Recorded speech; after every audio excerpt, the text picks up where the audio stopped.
जैसा कि पहले पड़ाव में मैंने बताया था, साउथ एशिया फ्रेटर्निटी के कैंप से बोल रही हूँ मैं, गोपालपुर से, कि हमारे बीच में कटक से सेंट आर्टिस्ट हिमांशु जी आए हुए हैं और ये बहुत ही अच्छा यूनिटी सिंबल इन्होंने बनाया है south Asian Odisha south Asian fraternity का। समुद्र की लहरें हैं और बहुत ही तल्लीनता से पिछले 3.5 घंटे से हिमांशु जी और उनके साथ में उनके साथी जो है इस कार्य को कर रहे हैं।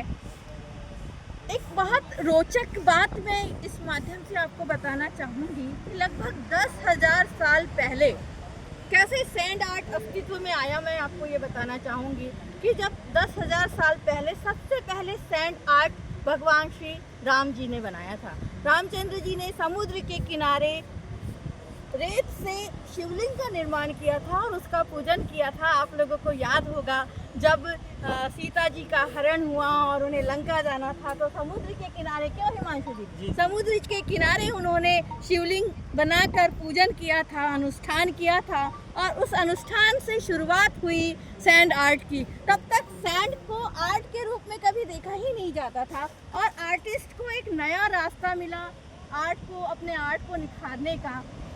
हम कहते हैं कि सैंड से किस तरह आर्ट बन सकता है, जबकि रेत तो फिसलती है, रेत तो जो है ठहर ही नहीं सकती। लेकिन इन लहरों के किनारे आप देखिए इतना बड़ा यूनिटी सिंबल हमारे हिमांशु भाई साहब ने यहाँ बना दिया है और ये कला जो है कहीं ना कहीं भगवान श्री राम का आशीर्वाद है समुद्र के किनारे, समुद्र के क्षेत्र में रहने वाले इन सैंड आर्टिस्ट के लिए। तो ये बहुत सुंदर यूनिटी सिंबल के साथ में आज पूरे देश के प्रतिनिधि वॉलंटियर्स यहाँ आकर अपने यूनिटी को लेकर एक फोटोग्राफ भी करेंगे और हम चाहेंगे कि इस आर्ट को दुनिया के लोग जानें। साउथ एशिया के लोग तो इसे जान ही रहे हैं, लेकिन दुनिया भी इस आर्ट से रूबरू हो। आज परिधि न्यूज़ का यही प्रयास रहेगा कि आप लोगों तक इस आर्टिस्ट की कला को ये पहुंचा रहे हैं। हम आर्ट को देखिए, कलर भी है और पूरा जो उसका कहना चाहिए कि उसकी जो मौलिकता है वो भी पूरी तरह से बरकरार है। कुमकुम को मिलाकर लाल रंग का उपयोग किया गया है और हरे रंग के लिए जो है पत्तियों का रंग है और गुलाल का रंग जो है उपयोग में लाया गया है।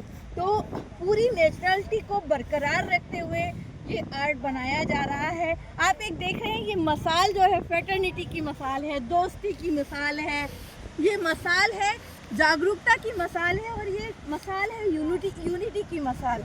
और सैफ का, दक्षिण एशिया बिरादरी का, जिसे हम कहते हैं कि ये आध्यात्म वाले देश है, जो दक्षिण एशिया बिरादरी के 8 देश है उनमें कहीं ना कहीं आध्यात्म की लौ जो है वो पूरी दुनिया में उसने पहुंचाने की कोशिश की है। चाहे हम नेपाल की बात करें, चाहे हम बांग्लादेश की बात करें, चाहे हम हिंदुस्तान की बात करें, हर जगह आस्था कहीं ना कहीं विविध रूप में आपको देखने के लिए मिलती है। और आज साउथ एशिया के 8 देशों के ये जो प्रतिनिधित्व कर रहा है unity of structure of unity जो हिमांशु जी के द्वारा बनाया गया है, वो यकीनन इस संदेश को बहुत से लोगों तक पहुंचाने का काम करेगा। परिधि न्यूज़ में मैं गौरी बालापुरे आपके साथ पुनः एक बार जब आपके सामने आऊँगी, जब पूरे देश के प्रतिनिधि इस आर्ट के साथ में इकट्ठा होंगे। बहुत बहुत धन्यवाद।